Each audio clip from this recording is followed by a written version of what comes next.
Welcome, boys and girls, to my 2000th video here on YouTube. Yes, I know this will be technically my 2005th video, but I'm not really counting my walkthrough videos because this is basically my 2000th live upload, live action upload, if you will, if you want to say. So I got a good idea. I came up with this idea from Chris Snyder from Facebook, so thank you, Chris, for that recommendation. And he told me, why don't you do a video of your favorite movies from the year 2000 to 2010? Well, I can do one better than that, I said to myself. How about 2000 to 2014? The last 14 years of movies. The only catch is, I can only go up to 3 movies a year. And it was hard. So yeah, from 2000 to 2003, 2004 I should say, there are 2 movies a year. 2005 onward should be 3. So let's get it started with 2000. The year 2000 saw the release of 2 awesome-ass movies. One, Gladiator. The other, Castaway. A movie so sad I've only seen it now 2 times. And almost its 14-year lifespan. I mean 15-year lifespan. Wow. That's how fucking sad this movie is for me. Castaway is the most saddest movie ever made. People will probably, I can reckon and say Toy Story 3. That'll hit you. That'll hit you where it hurts. Yeah. But cause that's from your childhood purposes. But from emotional standpoints, Castaway will fuck you up. It'll fuck you up. And it doesn't have a problem in doing it either. And that's what I love about that movie. Gladiator hits you where it fucking hurts. And Russell Crowe fucking kicks ass in that movie. That movie is just fucking amazing. Joaquin Phoenix, man, come on. Gotta love him as a bad guy sometimes too. Which is rare because he hardly plays bad guys. Which is kind of funny, so yeah. 2001 saw the release of Rush Hour 2, one of my favorite sequels ever made. Rush Hour 2 is just the shit, just the shit. And the remake of Ocean's 11. I love this remake. My God, Steven Soderbergh don't know what the fuck he did, but he do, but he don't know how fucking good he made it. Because I love me some Ocean's 11. That movie's fucking awesome. All-star cast up the ass. It's just fucking awesome. Rush Hour 2, funny as shit, great action, gotta love it. Great chemistry. Both these movies just got amazing chemistry. You just gotta love it, man. You just can't help but love that shit, you know? You fucking know? 2002. We're getting into some hard hitters here, because from this year onward, there are like 5 or 6 great movies. Not so far in 2002 and 2003's years, but in future years they would be. But 2002 we got Minority Report, one of Tom Cruise's most underrated movies ever made, and still remains to this day Colin Farrell's best movie and his most underrated work. Let's face it, why don't nobody loves Colin Farrell? Why don't Colin Farrell get the recognition he deserves? Tom Cruise get recognition from his fucking religion, for fuck's sake. What does Colin Farrell get? He gets nothing. And when he finally does get it, it's gone. Just like that. It's just gone. You know? Tom Cruise is most notable for me for doing his own stunts. This man's a fucking real life daredevil. This man don't have a fucking problem doing anything stupid. He does it. That's why I love Tom Cruise. He's the most respected actor out there. And to have him and another one of my favorite actors in the same fucking movie? Oh, hell yeah. Directed by Steven Spielberg, no doubt. Hell fucking yes. Hell fucking yes. And The Bourne Identity. Bourne Identity is just one of those fucking movies, man. Wow. Not boring at all. It hooks you like a fucking crime drama. It hooks you. You just can't help but just sit there and just watch. Just watch. You know what I mean? Love The Bourne Identity. 2003. That's easy. X2, X-Men United, of course. So far, the only superhero movies so far that I'm talking about. Because yes, I skipped X-Men. But X2 was the shit. Was the shit. The Phoenix was coming. Unfortunately, it's not the Phoenix we were hoping for. You know, I kind of want to see the Phoenix from the X-Men animated cartoon from the 90s done by Bryan Singer. That wasn't the case, though. But we got Phoenix. Not a memorable Phoenix, but we got Phoenix. And Kill Bill Volume 1. Volume 1 is probably my most recognized entry in the Kill Bill film series. I love that film to death. I love it. I love the style. I love the violence. I love the action. I love the music. Quentin Tarantino and his music. The music is what makes Quentin Tarantino movies so fucking enthralling. And it just makes it his own, believe it or not. You know, I know it's music that we all would listen to growing up over the years, especially from the 60s onward. But when he puts it in his movies, music that we don't think will fit with these movies, somehow fits with these movies. Tarantino, how you fucking know? How you fucking do it? I don't know. It's weird, but it works, and I love it. Kill Bill's no exception to that. 2004 saw the release of two awesome movies by two great directors. You already probably know who the two names are. Sam Raimi and fucking Michael Mann. Then you should already know what two movies I'm about to talk about. Because Spider-Man 2 released just one day after my 17th birthday. That remains the best birthday weekend I have ever got. Because Spider-Man 2 is still, to this day, the second favorite best superhero sequel ever created, man. Oh my god, Spider-Man 2, how I love you. My god, you have a fucking cameo appearance by Emily Deschanel, who just 1 year later would go on to become Temperance Brennan on the now going on its 11th season, Bones. Wow. And she didn't say, she did say words, but she didn't say anything until after he got out of the closet and said pizza time. And all she said is, "You're late, I'm not paying for those." Yeah, that chick. That's Bones, baby. Oh my god, her sister's so fucking hot too, and they both look just alike. Except Zoe got big ass eyes and she looks like a doll from Disney. Matter of fact, if you make Zoe Deschanel into a Disney character of today, it will fit. Because she has those big ass eyes. She has those big eyes. And Disney characters nowadays have big ass eyes. So, yeah, it will work. And of course, Michael Mann. Which of course sees the release of another Tom Cruise movie.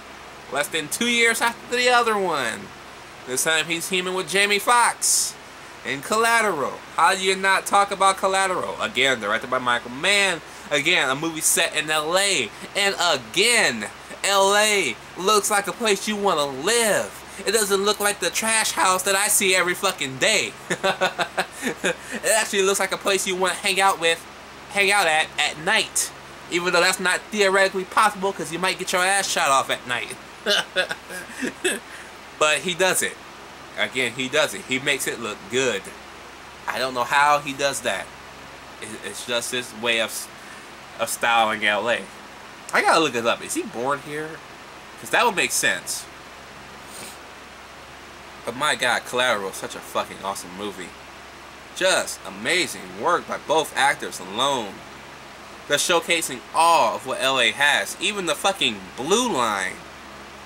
To then becoming the green line at the very end of the movie. Yeah, they get on the blue line at downtown LA. When they get to where they're going, they are now on the green line platform. They are now by the Best Buy in Redondo Beach, where Jamie Foxx exits. And the train goes back down towards the freeway.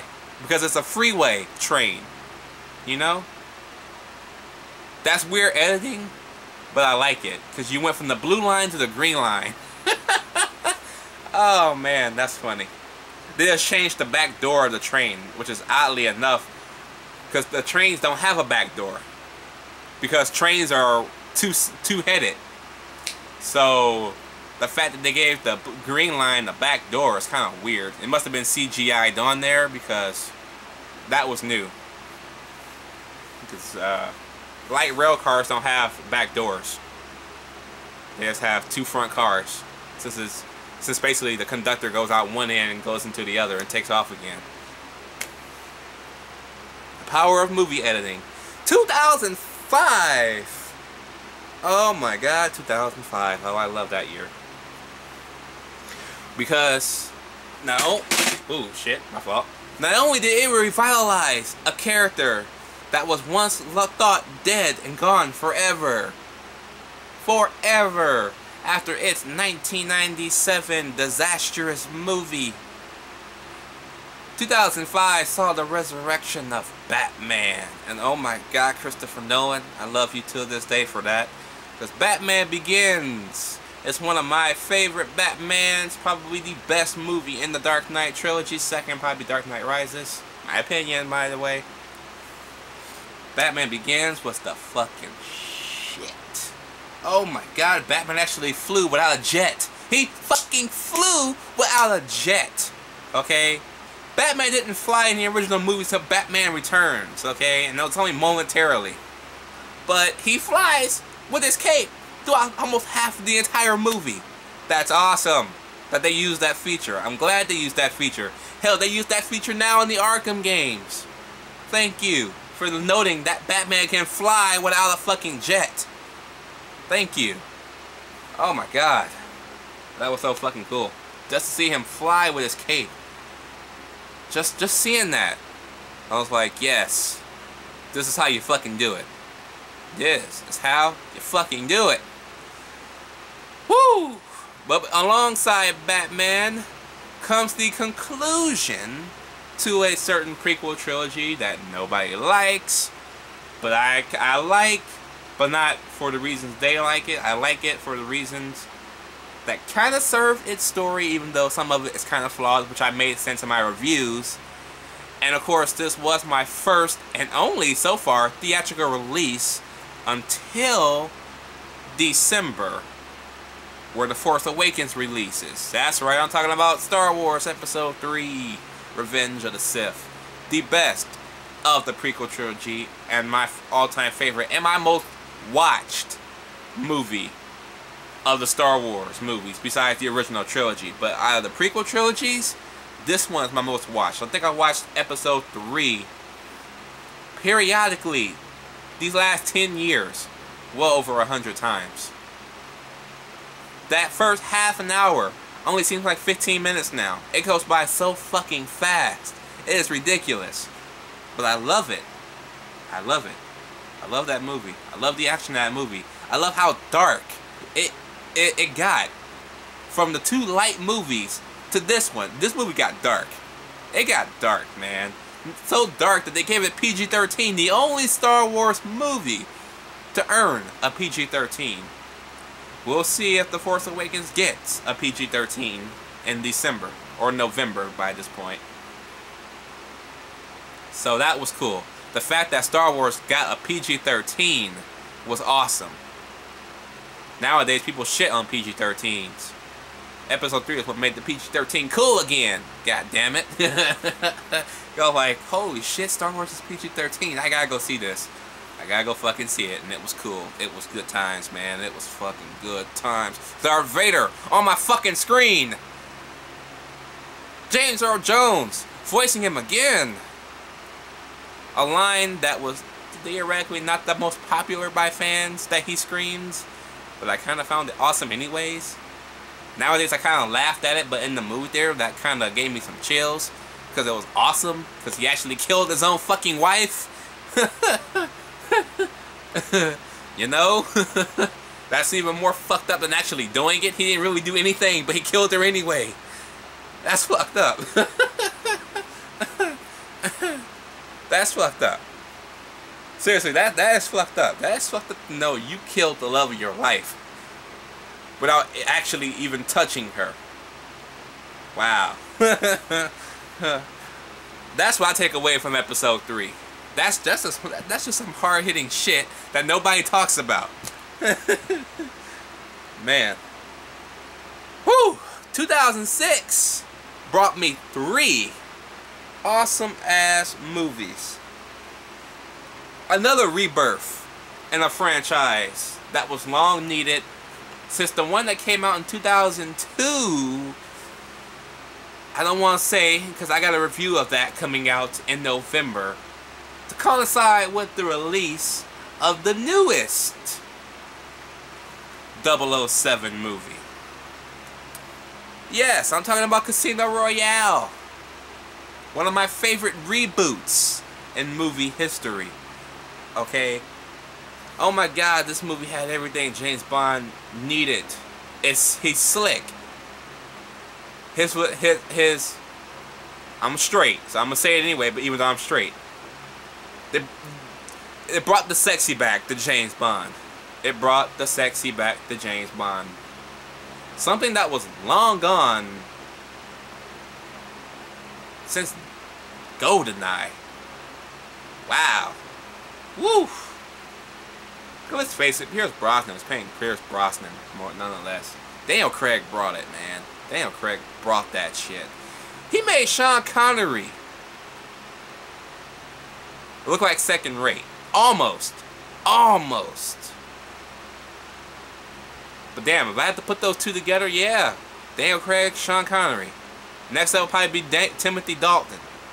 Because Timothy Dalton did give us fucking License to Kill. One of my favorite Bonds ever made. So, yeah. Casino Royale, though, was just amazing.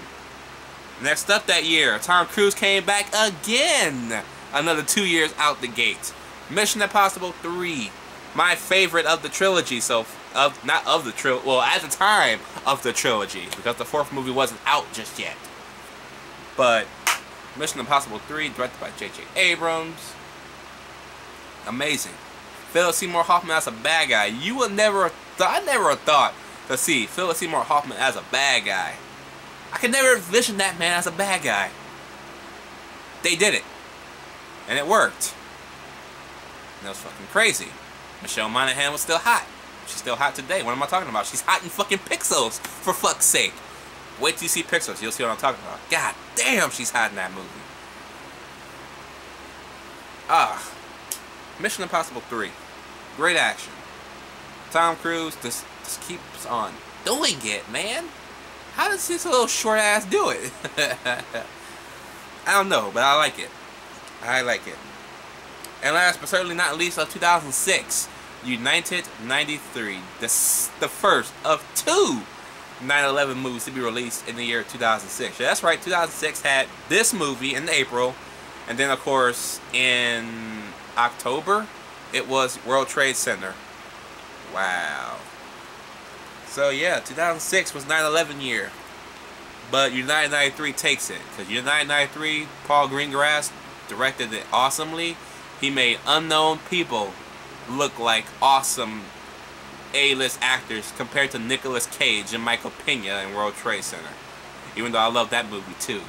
But the fact that he did it with unknown people. Unknowns. And now you can probably see some of them in newer stuff nowadays. Some of them went on to have some good careers because of this.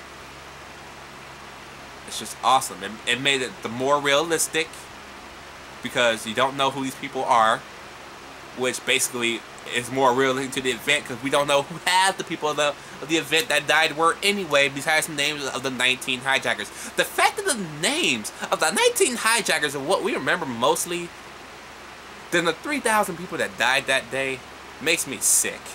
It really makes me sick. You know? It really does. It really, really irks me to know that. But I will remember those people. Okay? I know most of their names. I can't remember all 3,000 names, however. But I know most of their names. So, thank you, United 93, for paying attention to that. 2007 saw the release of, again, another two good movies. Live Free or Die Hard. 3 days from my birthday. It was awesome. It was awesome. The very first PG-13 Die Hard. I didn't mind the PG-13 Die Hard, but when I saw the trailer and it had the PG-13 logo attached to it, I was like, holy shit, Die Hard's PG-13? How are you gonna fucking do it? But they did it, and I enjoyed it. Yes, the unrated version is on DVD. Why can't they get it on Blu-ray? I mean, all it has is blood and language back in it. That's it. Still the same fucking movie, but it does good without the... I guess it does good without it. It still feels like Die Hard. It still feels like Bruce Willis gave a shit, you know? So, yeah. Besides him jumping off a jet on the 405 freeway near LAX, even though they kind of made this big-ass loop-de-loop thing going around the freeway, there's nothing like that there. But the fact that they kept rerunning them going over the train tracks at LAX in that very last scene with the trucks, it's kind of hilarious. 'Cause I used to work right there. I used to work at that FedEx, at that part of LAX. So it was almost, well, I was still working there at the time, so it was like hitting home for me. 'Cause I had just started working there that year that this movie was released. And The Bourne Ultimatum, the conclusion. I didn't include Conspiracy because you had those two movies in 2004. That was enough for 2004. But Ultimatum, man, woo! That was good stuff. Paul Greengrass, again, makes it awesome. He makes Shaky Cam look good. I don't know how, but he does. He does. 2008, now there was no other way to getting past this first one. You all know what it is. The Dark Knight. I don't gotta say much about that. The next one, Pineapple Express. Love me some Pineapple Express. Just a funny ass movie from Judd Apatow and crew. Love it. Fucking love that movie. 2009 was the year we got Taken. Because Taken was such a fucking awesome movie. Love that movie. And then we got Sherlock Holmes. Another surprise from director Guy Ritchie.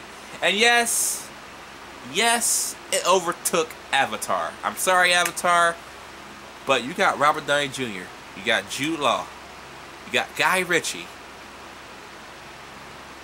Rachel McAdams, together. That just takes the cake, man. That just takes the cake. And I can watch Sherlock Holmes more times than Avatar, simply because Avatar is extremely a little bit too long, where Sherlock Holmes is just under 2 hours, and I can sit through them just fine. That and Robert Downey Jr. makes you sit through it, because Robert Downey Jr. is fucking amazing. But still, the chemistry between him and Law, come on, you can't beat that shit. You can't beat that. Who would have said Robert Downey Jr. and Jude Law's chemistry will make for an awesome, entertaining movie? Just watching the trailer alone in the movie theater and the reaction the people got where Robert Downey Jr. is laying in bed handcuffed with the fucking pillow around his dick. Man, everybody was fucking cracking the fuck up at that. And he's sitting there, he's playing it all straight. He's playing this straight. I can't believe he did it like that. I'm like, how are you not fucking laughing at yourself? You're laying there butt naked. And he's doing it so fucking straight. Oh my god, it's fucking hilarious. Oh my god. And one more movie to round out 2009, because it brought us Tallahassee. It made the Twinkies more valuable. And let's face it, it just made killing zombies that much more fun. Zombieland, bitches. Yes. I could not swing by 2009 without talking about Zombieland. Zombieland is one of my favorites. It made a Bill Murray cameo that much more important than anything in movie history. That's weird to say, but it is. Woo! 2010 was a good year. Why? Because they took it back down to 2 movies again. In the year of Toy Story 3, one of the biggest hugs that we all could have ever gotten from Pixar that year. Rounding out the trilogy very, very well basically saying goodbye to our fucking childhood on fucking screen. And I'm just like, I'm eating the shit up too. I'm just like, I fucking love you. I fucking love you right now. Okay? Now you're about to ruin it with Toy Story 4. But at the time, this was gonna be it. This was it. It was going. And I'm like, it couldn't end no better way than this. It couldn't end no perfectly than this. You couldn't make us cry more intensely than that whole theater did than this. I ain't bullshitting you. God damn, that was a good movie. Oh. 5 years ago, Toy Story 3 came and went. Wow. Fucking wow. I'm sorry, Christopher Nolan, but I'll get to you in a minute. But fuck, Toy Story 3. Oh. That was just fucking amazing. Christopher Nolan came back again for Inception. Of course, 2 years after The Dark Knight. How could you not come back and bring us such another great-ass movie? But he does it. That ending is kind of hit and miss for a lot of people, but I kind of like it. I kind of grown to accept it over the years after seeing it in theaters. So I'm like, that's it? Then I keep watching the movie over and over and over again, and I think about it, and I'm like, well, it's not like it's better than trying to lead off into a sequel, right? So, yeah, why not? 2011 saw the release of 3 great movies, and again, another movie with Tom Cruise in it. This time a 4-year absence, almost 4.5-year absence. Yeah, no, 6, 7, 8, 9, 10, 11. 5-year absence for Tom Cruise. Mission Impossible Ghost Protocol. Simply put, now my favorite Mission Impossible made. We'll see how fucking Rogue Nation does, but at this point, Brad Bird just brought it. He brought it good. He brought it well. J.J. Abrams came back to produce with Cruise again. The fucking chemistry between Simon Pegg and the franchises, man. You're just doing it, man. You're just fucking doing it. I have nothing but more respect for you, Simon Pegg. Just keep bringing on them franchises. You're like Dwayne Johnson of movie franchises, from Star Wars, the Mission Impossible, almost being Ant-Man at one point. So yeah, if you were Ant-Man, holy shit, that would have been it. That would have been the game changer for Simon Pegg right there. That would have been it. You have been seeing him in a lot of shit after this. Fast 5. Again, Dwayne Johnson coming in, saving franchises as he does. Came in, just made it badass. Made it, that fight between him and Vin Diesel, such fucking awesomeness. And that it lasted a good 2 minutes. Not a minute, but a good 2 minutes. And it was awesome. It was fucking awesome. That whole fucking movie was fucking awesome. Oh my god, Fast 5. What a revitalization that we needed. Fuck, no more racing. They said, fuck that, ain't working. We're gonna try something different. How about heist? Oh yeah, that'll work. And they made it work. It was much needed, and it worked. Hey, everybody else, wanna go for a ride? Do you? Are you sure? Okay, cool. Because we're gonna go for a drive. Because this movie was fucking amazing, recommended by all of you. All of my universe told me about this fucking movie. I heard of it, but I'm like, drive? The fuck is that? All I kept getting is, you're gonna love this movie. You're gonna fucking love this movie. You're gonna fucking love this movie. I was like, okay, it's gotta be the shit. It's gotta be the shit. Pop that motherfucker in my Blu-ray player. I bought it. Blindly bought this movie, to tell you the truth. Put it in. Watched it.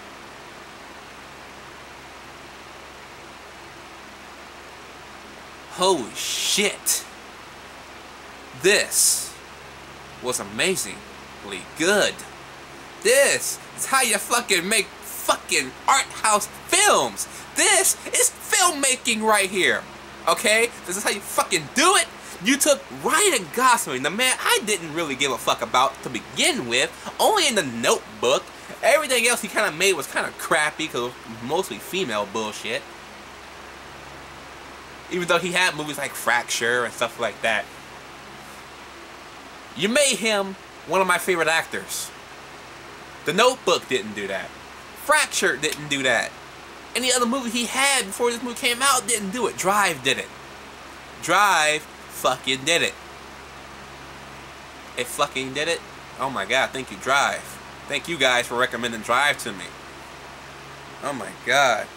2012 saw the release of 3 fucking amazing ass movies. And the birth of a now grade that I use on a daily, not on a daily basis, but on a yearly basis when it comes to an awesome ass movie. Skyfall 007. Oh my good god. Talk about returning Bond to its original roots. At the end of the movie, it returned Bond to the office Bond.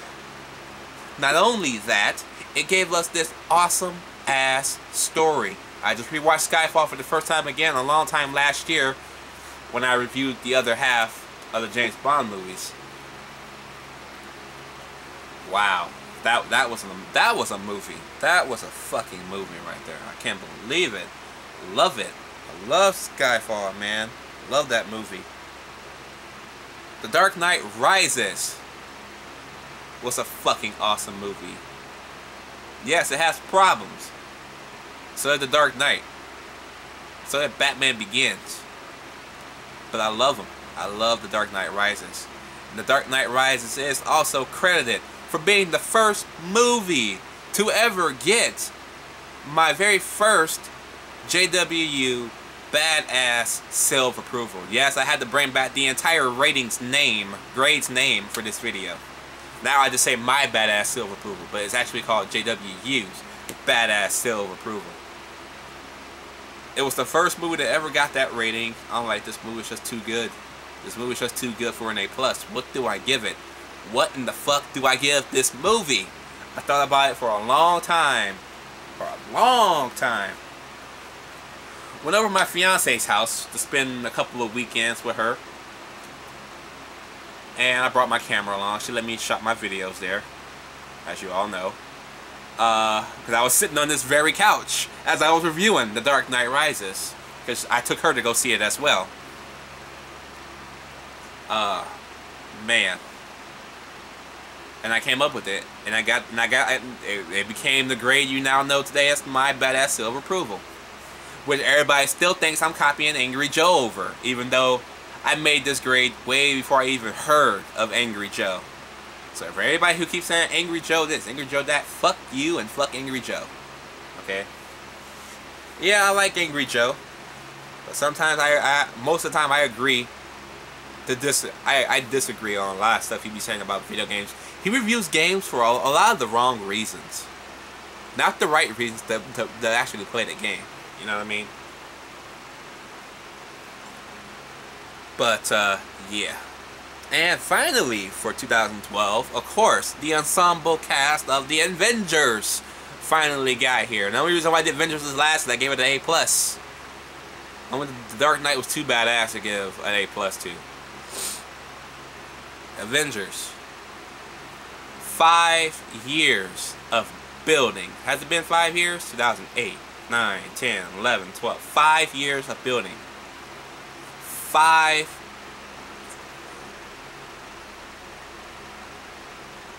4 movies. 4 awesome movies. The 5th year will have the Avengers. Captain America the Winter Soldier would have decided me on seeing the Avengers. I said that in my Captain America review. Captain America better be good, because that is the point where I have to see the Avengers now. Captain America was good. It gave us a trailer to the fucking Avengers. Not a fucking what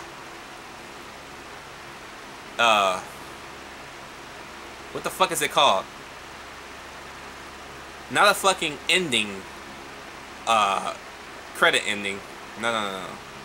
They gave us a fucking trailer for an ending. A trailer to the Avengers. Before any trailer to the Avengers was ever released, we got one directly from Marvel. And this movie blew my ass out of the fucking water. The Avengers. Took my lady to go see that too. Fucking bad ass movie. And only the Incredible Hulk can make Loki look just like only the Incredible Hulk can make Loki look like a bitch for 30 seconds. You all know what the fuck I'm talking about.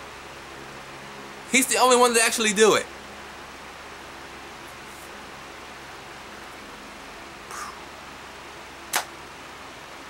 Avengers.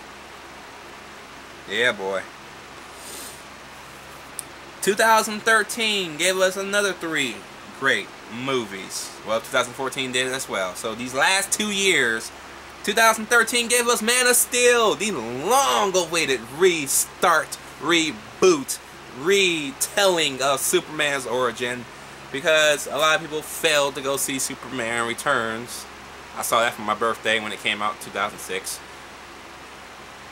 I supported that movie, nobody else did, so we ended up getting a reboot. And of course, Man of Steel didn't make my reboots. I actually saved Man of Steel for something else. But Man of Steel will make my reboots list again in another 4 or 5 years. No doubt about it. But Man of Steel, man, that movie was fucking amazing. Fuck the haters. Fuck the critics. Let's just face it. When it comes to Superman, nobody's gonna like Superman movies. It's gonna be, oh, that was okay, that was alright, that was just good. There's a minority of people like me that love Man of Steel. I don't know why Superman never gets praised the way he should. I just don't know why. I don't get it. What do people have against Superman? I just don't understand. I just don't get it. You know? The man that can do everything, literally everything, doesn't get the praise.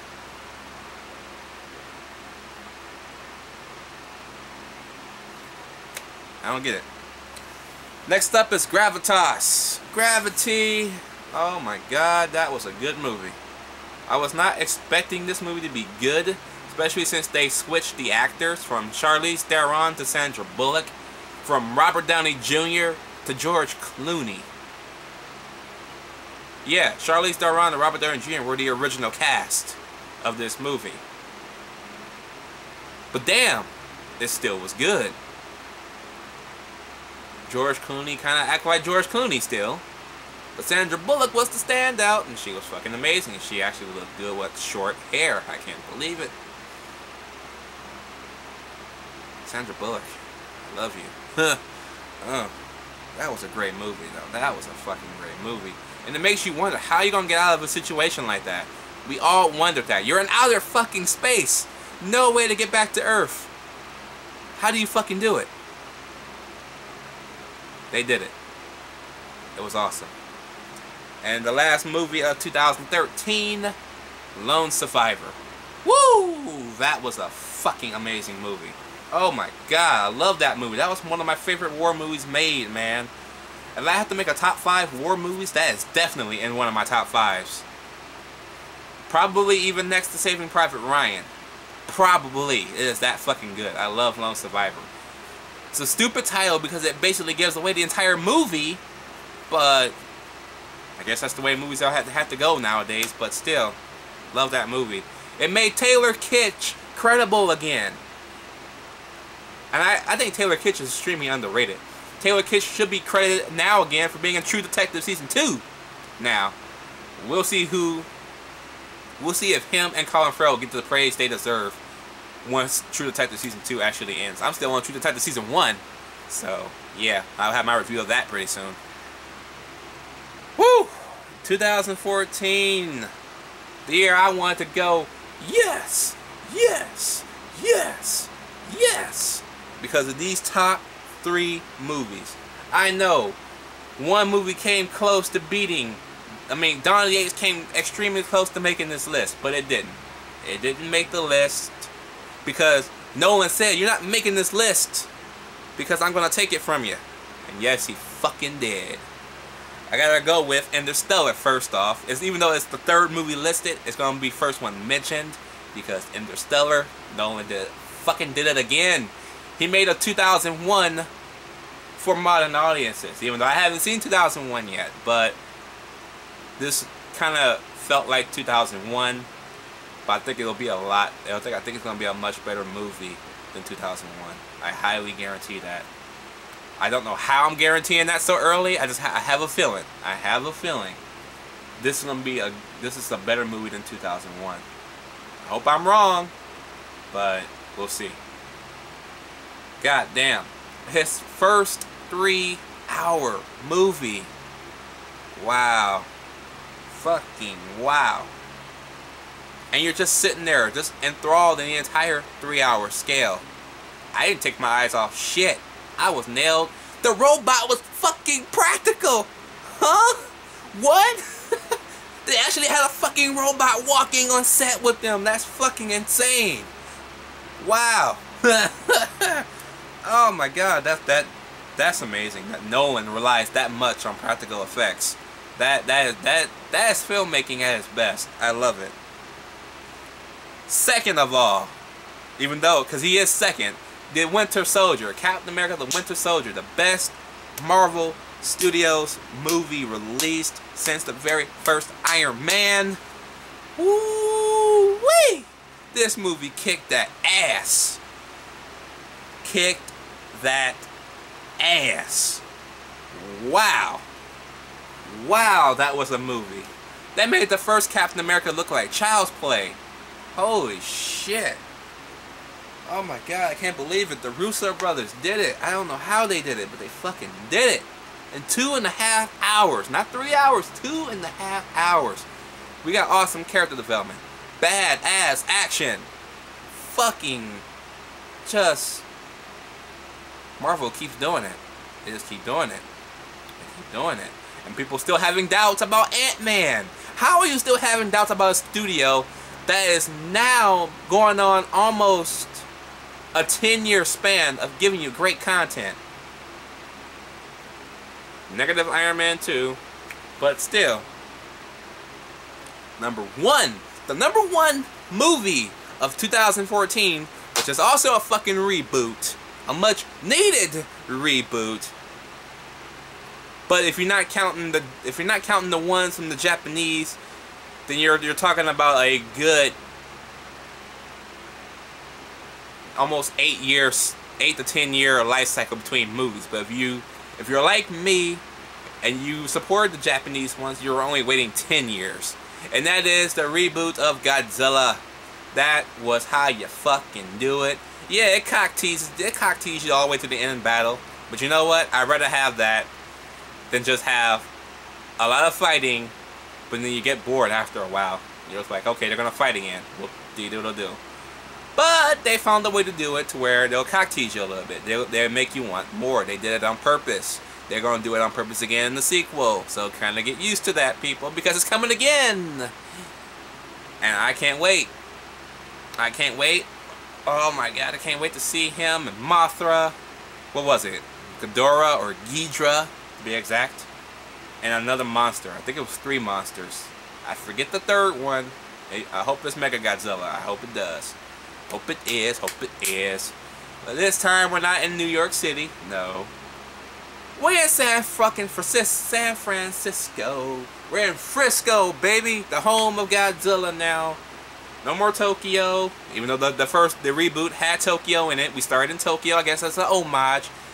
And then we took it on down stateside, baby. Yeah, baby. We swam all the way to San fucking Diego, to Las Vegas. Well, to Las Vegas, to San Francisco. We even went to Vegas. Vegas! I love the British. I fucking love the British. Thank you, Gareth Edwards, for making a fucking awesome Godzilla movie. I can't wait to see what you do in the second movie. I know you're working on Star Wars at this moment. So when you bring out Rogue One, which I know will probably be fucking amazing as well, I'll see you in Godzilla too. As I will all of you guys. Because Godzilla was just fucking badass. And my seal is approved for it. Let me know what your favorite movies of 2000 to 2014 is down below, or make a video response. I don't give a fuck. I haven't listened to video response from the people in a long ass time. So if you want to, make a video response. You take as much time as you want, as I just did. So I don't know how long this video is until I get ready to post this bitch. But anyways, that is my list and my 2000 video. Let's keep bringing on the 2000 more fucking videos. And keep bringing on the subscribers. Until I hit 1 million. Hopefully. Maybe in my lifetime. If I don't, then let's try and reach 100,000. Because that would be fucking amazing. And I have all you guys to thank for that. So, thank you for sticking by me so long these past 5, almost 6 years now. I will see you guys later. Probably in a new review. Well, let's find out.